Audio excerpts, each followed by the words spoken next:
Good morning, everybody. April 17th, 2020. I'm going to take you back to the beginning of it was the beginning of the COVID epidemic. And it was a Friday, and I was working from home. My wife was working from home. My kids were home. It was, like I said, it was the beginning of COVID. So we were all, everybody was sequestered, so to speak.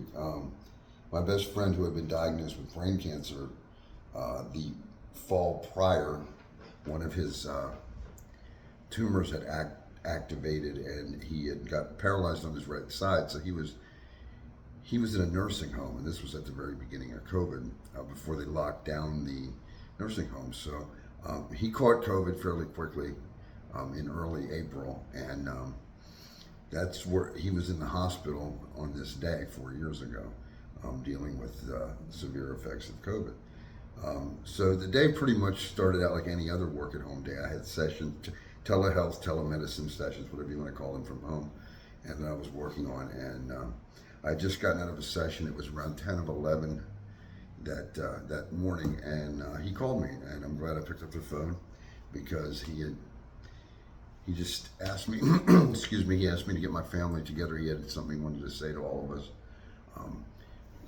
He was an uncle to my kids. My kids are the children of two only children. They didn't have blood aunts and uncles. He was the closest that they had, and he was even here when my son was born.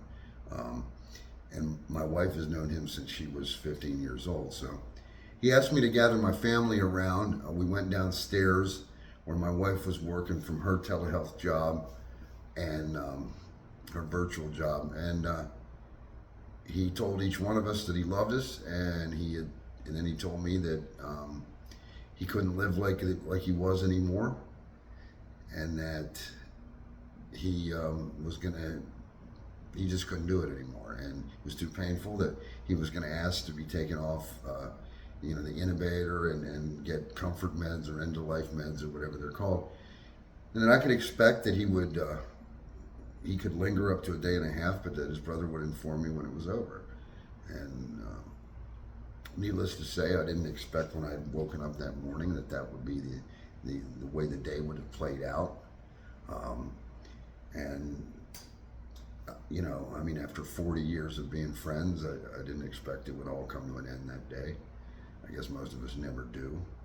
But at that point, I went back to work because it was the only thing I could do.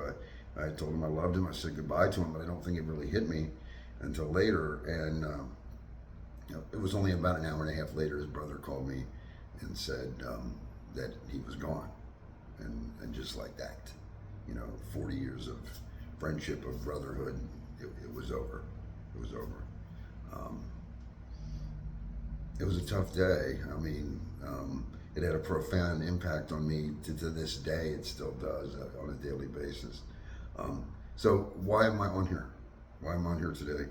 Is this just another one of those posts or videos about somebody that lost somebody they care about and that they miss? No, it's a cautionary tale for everybody. I had no idea that was going to happen.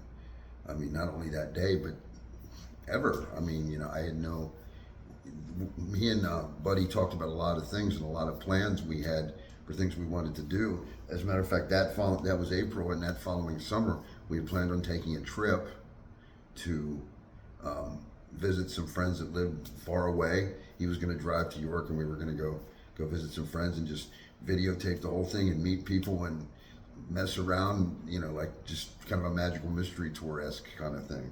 And we had planned on doing that summer, not knowing he would have contracted brain cancer, and certainly not predicting he was going to die. And so that's why I'm here, not to tell that story so much as to tell people you never know.